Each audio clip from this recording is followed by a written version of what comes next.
그 홍성건 목사님의 왕의 지도력이란 책에 나오는 이야기입니다. 어려운 문제가 있어 기도하기 위해 기도원에 갔다. 거기서 친구가 선물해준 책을 읽게 됐는데 그 책에서 이런 질문을 던졌다. 오늘날에도 다윗과 사울 같은 사람들이 있다. 당신은 다윗 계열의 사람인가 아니면 사울 계열의 사람인가? 나는 조금도 망설이지 않고 마음속으로 나는 당연히 다윗 계열의 사람이지라고 외쳤다. 그런데 다음 장에서 저자가 말했다. 만일 당신이 자기 자신을 다윗 계열로 여긴다면 당신은 사울이다. 이게 무슨 궤변인가? 하지만 저자가 그 이유를 설명해 줬다. 어느 날 하나님은 사울에게 쫓기는 다윗에게 질문하셨다. 다윗아, 내가 왜 너를 사울에게 계속해서 쫓기게 하는 줄 아느냐? 주님, 제가 알고 싶은 것이 바로 그것입니다. 제가 언제 왕이 되겠다고 했습니까? 주님이 사무엘 선지자를 통해 제게 기름을 부어 세우신 이후 지난 10여 년간 사울이 저를 죽이려 쫓아다니고 있습니다. 저는 유대 광야에서 계속 도피 생활을 하고 있습니다. 언제까지 이렇게 살아야 합니까? 다윗아, 내가 사울을 왕의 자리에서 즉시 내려오게 하지 않고 그가 병들지도 않고 오히려 건강하며 기세 등등하게 계속 너를 죽이려고 너를 쫓도록 허락하는 이유가 있다. 그것은 네 밖에 사울을 통해 네 안에 사울을 제거하기 위해서야. 나는 내 안에 사울을 스스로 제거하여 네가 다윗이 되기를 원한다. 나는 한동안 멍하게 있었다. 내 안에 사울의 요소가 있다니. 한 번도 그렇게 생각해 본 적이 없었다. 언제나 나는 다윗이었고 내 밖에만 사울이 있다고 생각했다. 나는 그 자리에 앉아서 성령의 도우심을 구했다. 내 속에 사울을 보여주시기를. 그러자 내 안에 교만, 두려움, 불순종, 조급함, 서두름, 시기와 질투, 자기를 의지함, 이기주의, 자기를 높이며 자랑함, 무관심, 무정함, 인색함, 자기중심, 혈기와 분노. 쓰고 보니 내 안에 사울의 요소가 많았다. 하나님이 사울을 즉시 제거하지 않으시고 오히려 강건하게 하여 다윗을 계속 괴롭히게 하신 것은 다윗이 다윗 되기를 원하셨기 때문이다. 하나님은 다윗 속에 있는 사울의 요소를 제거하시기 위해 다윗 밖에 사울을 보내신 것이다. 그날 나는 금식 기도를 마치고 기도원에서 돌아왔다. 이 깨달음은 내 삶의 큰 전환점이 되었다. 오늘 난 어떤 사람입니까? 다윗과 같은 사람입니까? 아니면 사울과 같은 사람입니까? 지난주까지 말씀을 보면 사울의 군대 사령관이었던 아브넬이 사울의 죽음 이후 사울의 네 번째 아들 이스보셋을 허수아비 왕으로 삼고 북쪽 이스라엘의 나라를 세웁니다. 그런데 그런 이스보셋과 아브넬 사이에 불화가 생기고 무엇보다 대세가 이 다윗에게 기울어 가는 걸 보면서 오로지 자신의 이익, 욕망, 욕심을 위해 살았던 아브넬이 자기가 세운 나라를 다윗에게 넘기기로 작정합니다. 그래서 우리가 지난주 살펴보진 않았지만 사무엘하 3장 후반부 말씀을 쭉 보면 아브넬이 다윗이 있는 헤브론에 와서 다윗과 함께 통일 이스라엘에 대한 이야기를 나눕니다. 이제 정말 이스라엘이 하나가 되고 다윗이 통일 왕국의 왕이 되나 보다 하는 그 순간에 또 다른 문제가 발생합니다. 참 다윗의 인생이 쉽지가 않습니다. 다윗의 군대 사령관이었던 이 요압이란 사람이 자기의 개인적 원한으로 다윗의 명령을 어기고 자기 병사들을 몰래 보내서 다윗을 만나고 집으로 돌아가는 요압을 암살합니다. 아니, 아브넬이 죽은 이 상황만 보면 북쪽 이스라엘 사람들이 오해하기가 딱 좋은 상황입니다. 다윗이 겉으로는 평화, 통일을 얘기하더니 몰래 아브넬을 죽이고 우리 뒤통수를 쳐. 오로지 자신의 감정과 상황에만 사로잡혀서 하나님의 뜻이 어떻게 되든지 상관없는 이 요압이란 사람 때문에 다윗이 또 한 번 위기를 만납니다. 이때 다윗이 어떻게 하는가? 지난번 사울이 죽었을 때 사울을 위한 조가를 지어 불렀던 것처럼 이번에도 다윗은 아브넬을 위한 조가를 지어 부르면서 성대한 장례식을 치러줍니다. 그 모습을 보고 이스라엘 사람들이 다윗의 진심, 그 마음을 알게 되고 오해가 풀어집니다. 그리고 오늘 말씀 사무엘하 4장이 시작됩니다. 사무엘하 4장 1절입니다. 사울의 아들 이스보셋은 아브넬이 헤브론에서 죽었다는 소식을 듣고서 그만 맥이 풀리고 말았다. 이스라엘 온 백성도 두려움에 사로잡혔다. 아브넬이 죽었다는 소식을 북쪽 이스라엘의 왕 이스보셋이 듣게 됩니다. 이 이스보셋의 반응이 어떻습니까? 그만 맥이 풀리고 말았다. 그만 맥이 풀리고 말았다. 분명 우리 지난주 말씀입니다. 이스보셋과 아브넬이 다투고 갈등했지만 이스보셋은 아브넬 장군만 믿고 여기까지 왔기 때문에 이스보셋 입장에서는 아브넬의 죽음이 마치 하늘이 무너지는 것 같은 충격으로 살아갈 의지를 잃어버립니다. 신기한 겁니다. 아브넬은 자기 아버지의 첩을 마음대로 대하면서 이스보셋을 조롱하고 모욕한 사람입니다. 게다가 나라 전체를 다윗에게 팔아넘기려고 한 배신자입니다. 그런데 그럼에도 이 이스보셋이 아브넬을 얼마나 의지했던지, 아브넬의 죽음이 자신에게 속 시원한 자유와 해방감을 주는 게 아니라 오히려 더 큰 고통과 절망을 가져다 줬다는 겁니다. 이것이 바로 하나님 아닌 사람을 의지했을 때의 결말입니다. 결국에는 실망과 좌절뿐이다. 성경은 반복해서 얘기합니다. 사람은 기대할 대상이 아니라 언제나 사랑할 대상이다. 이 세상 어느 누구도 나를 끝까지 사랑할 사람이 없고 나를 실망시키지 않을 사람은 없습니다. 시간이 지나고 상황이 바뀌면 사람은 다 변하기 때문입니다. 그 사람 탓할 것도 없습니다. 바로 내가 그렇습니다. 그러므로 우리는 사람 위에 우리의 인생을 세우는 것이 아니라 하나님 위에 우리의 인생을 세워야 합니다. 이스보셋이 아브넬이 죽었다 하는 충격적인 소식을 들었던 것처럼 우리도 일상을 살다가 보면 이와 같이 충격적인 소식을 들을 때가 있습니다.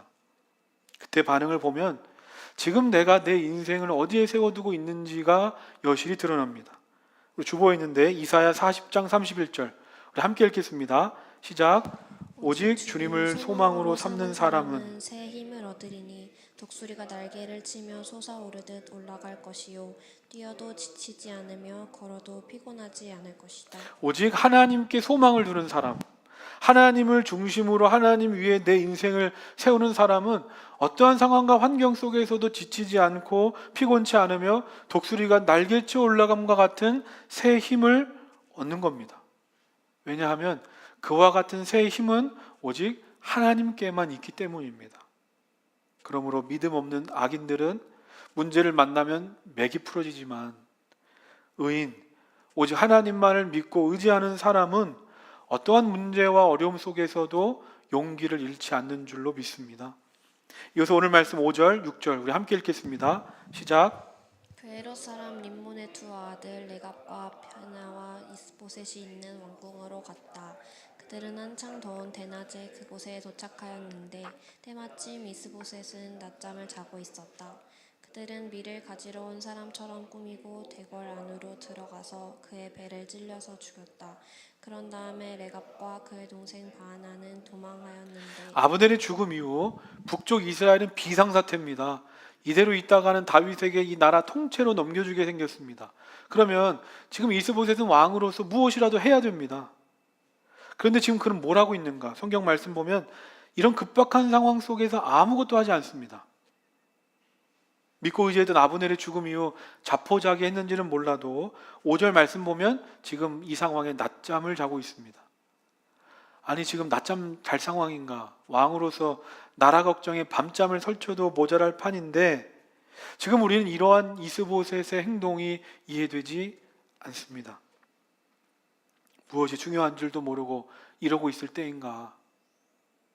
그런데 어쩌면 하나님께서 오늘 나를 보실 때 이런 마음이지 않으실까? 나름대로 열심히 잘 살고 있다고 생각하는데 정작 어느 순간 나를 보면 무엇이 중요하고 급한지 모르는 사람처럼 살아갈 때가 많다는 겁니다. 교회가 또 그리스도인으로서 역할과 자리에 합당한 삶이 무엇인지를 우린 다 알고 있습니다. 그리고 언제나 어떤 상황 속에 있든지 하나님의 뜻을 구하며 그 뜻을 따라 살아가야 함을 알면서도 우리는 하나님의 뜻에 순종하기는커녕 하나님의 뜻을 구하지 않을 때도 참 많습니다. 그렇게 이스보셋처럼 오늘날 교회와 그리스도인들이 수치의 자리에 있는 건 아닐까? 6절 말씀 보면 낮잠을 자고 있던 이스보셋이 자신의 군 지휘관이었던 레갑과 바하나에 의해 죽임을 당합니다. 측근의 배신입니다. 이스보셋을 죽이고 그 머리를 베어다가 곧장 다윗에게 갑니다. 성경엔 짧게 기록되어 있지만 왕을 죽이는 일이 쉬운 일입니까? 아마 이들은 나름대로 치밀하게 전략을 세우고 계획을 짰을 겁니다. 그런데 문제는 이들이 그렇게 치밀하게 전략을 짰어도 정작 자신들이 달려갈 다윗이 어떤 사람인지를 몰랐다는 겁니다. 우리는 예전에 사무엘하 1장 말씀을 볼 때 비슷한 사건을 봤습니다. 아말렉 청년이 자신이 사울을 죽였다고 거짓말을 하고서는 사울왕의 왕관과 팔찌를 가지고 다윗에게 찾아왔습니다. 오늘 말씀에 이스보셋을 죽인 레갑과 바하나처럼 아말렉 청년을 생각했습니다. 지금 다윗에게 있어서 원수를 죽이는 일보다 더 중요한 일은 없을 거다. 근데 내가 다윗 대신에 원수를 죽이고 왔으니 반드시 나를 칭찬할 것이고 나에게 보상할 것이다. 기대했습니다. 그런데 사무엘하 1장 말씀에서 어떻게 됩니까? 청천벽력 같은 일이 일어납니다. 다윗이 아말렉 청년을 칭찬하고 보상해 주는 게 아니라 하나님의 기름 부음 받은 자를 함부로 할 수 없다고 하면서 그 자리에서 아말렉 청년을 죽입니다. 그러니까 지금 오늘 말씀의 레갑과 바하나는 다윗이 어떤 사람인지도 모르고 어리석게도 똑같이 그 일을 반복하고 있습니다. 어느 20대 직장인의 간증입니다. 상사인 그는 참 나를 미워했다. 나 같은 딸을 낳은 죄로 우리 엄마가 고생이 많겠다고 했다. 막말과 성희롱, 폭언. 결국 그는 내가 맡은 프로젝트까지 빼앗았다. 그는 일을 줄 때도 하기 싫고 귀찮은 일들을 줬다. 이건 귀찮고 티도 안 나. 그러니까 의연이가 해. 그러면서도 내가 일을 안 한다며 험담을 했다. 상황은 나아지지 않았다. 오히려 조직의 명령에 따르지 않았다는 이유로 은근한 따돌림을 받게 되었다. 너무 아팠다. 누구도 나를 도와주지 않았고 그들의 눈총은 너무 아렸다. 나를 인정해 주시던 팀장님은 다른 곳으로 발령이 나고 나 혼자였다. 괴롭힘은 점점 심해지고 매일 스스로를 때리며 울었다. 죽고 싶었다. 이런 나를 보다 못한 엄마가 정신병원에 데려갔다. 중증의 우울증이라고 했다. 프로젝트를 뺏기고 괴롭힘을 당하면서 내가 가장 처음 한 일은 기도였다. 아니, 하나님께 억울함을 토로하는 넋두리였다. 하지만 상황은 나아지지 않았다. 점점 기도와 찬양이 부질없이 느껴졌고 기대는 실망으로 분노로 바뀌었다.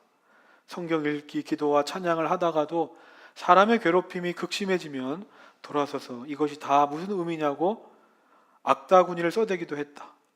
내 상황을 바꾸지 않으시는 하나님을 원망했다.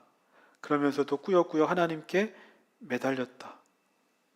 왜인지 계속 성경을 읽어나갔다. 그러다 어느 날 새벽 기도를 마치고 한 가지 생각이 마음에 스치고 지나갔다.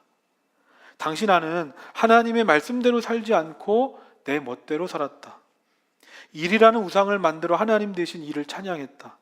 하나님의 뜻을 구하기보다 내 뜻을 앞세웠고 내 뜻을 마음껏 펼칠 수 있는 일을 하나님 대신 선택해 나의 만족을 추구했다. 아, 내 회사 생활이 우상 숭배로 가득 차 있었구나. 그 우상은 일, 회사, 원만한 인간관계였어. 만약 그것들이 내 우상이 아니라면 이렇게까지 힘들어하지 않았을 거야.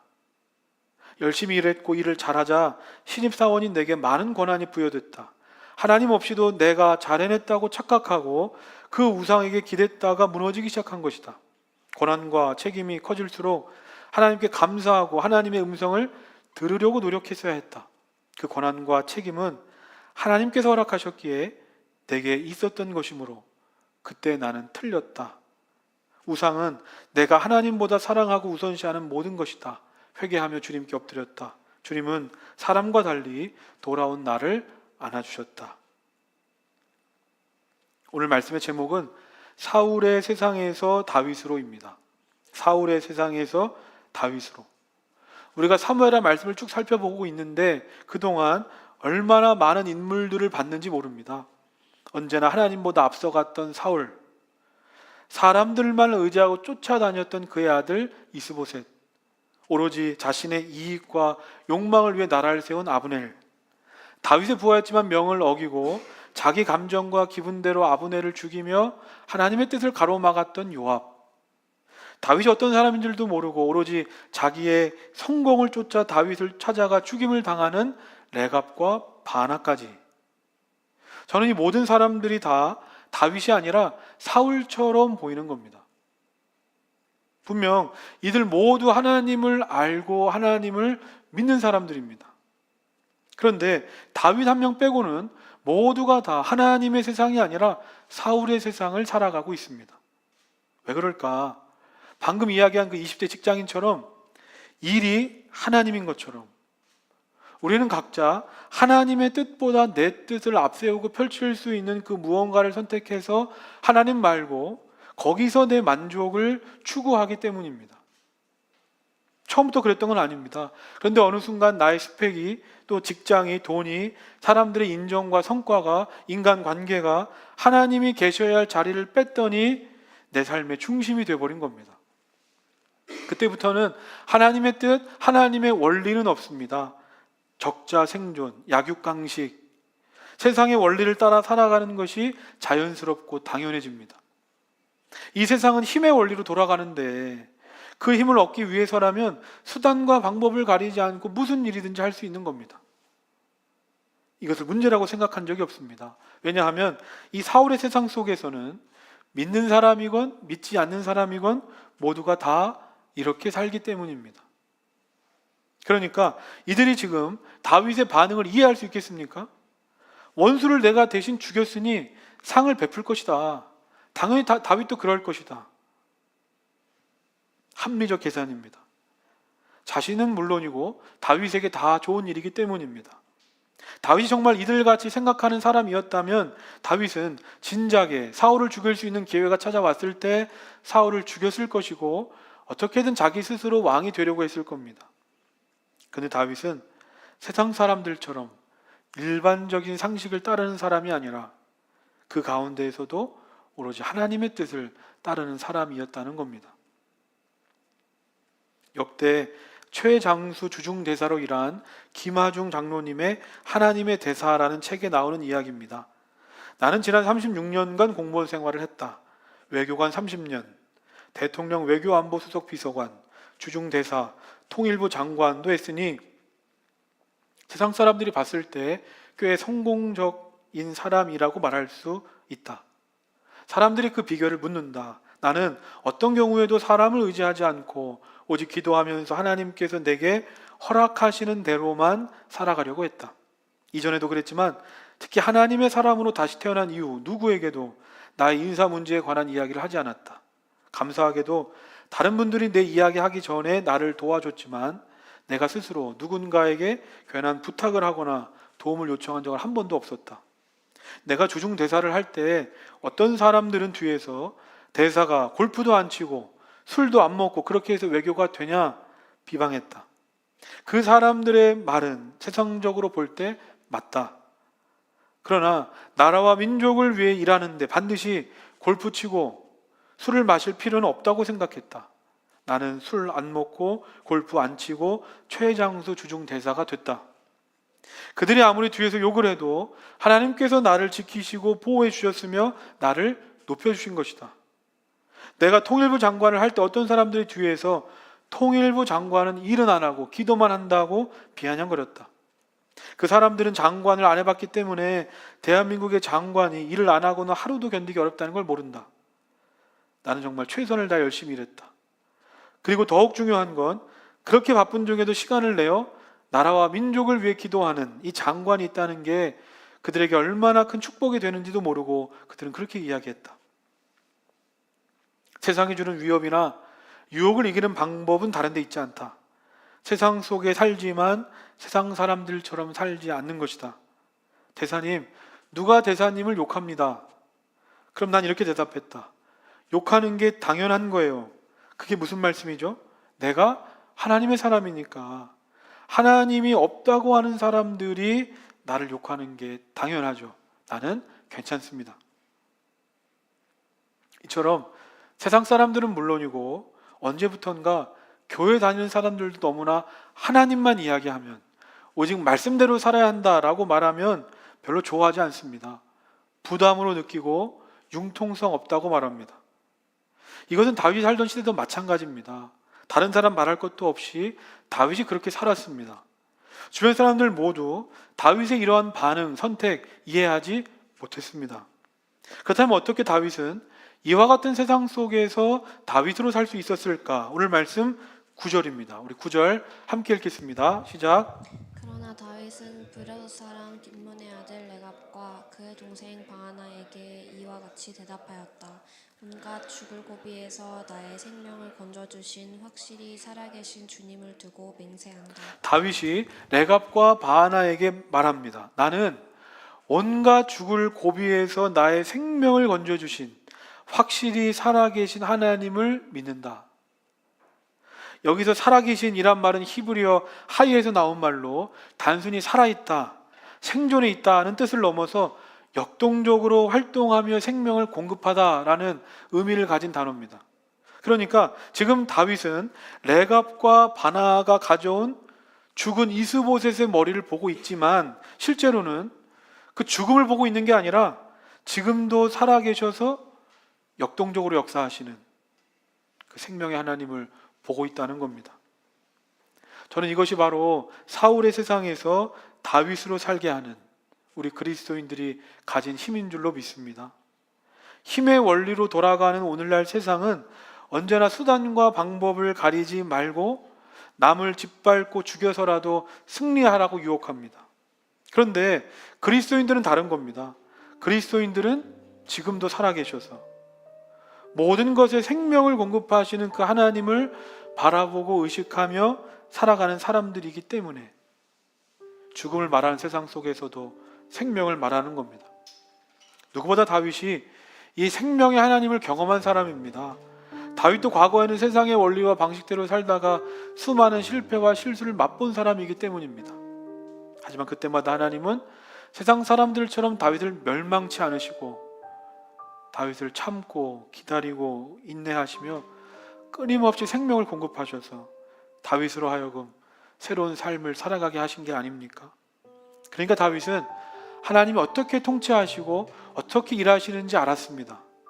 그 하나님의 뜻, 하나님의 마음을 품고 사니까 악인이 그대로 죽기를 바라는 게 아니라 그 악인이 회개하고 돌이킬 때까지 설령 7년 6개월의 시간이 기다린다 할지라도 기다리고 또 기다릴 수 있었던 겁니다. 그랬더니 어떻게 됩니까?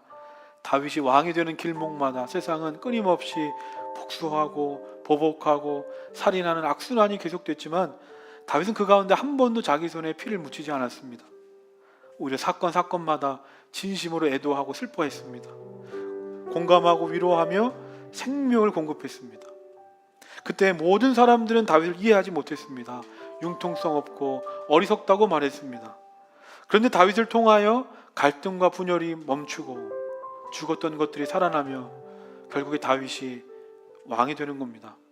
말씀을 정리하면서 분명 이 사울의 세상에서 다윗으로 산다는 건 참 어렵고 힘든 일입니다.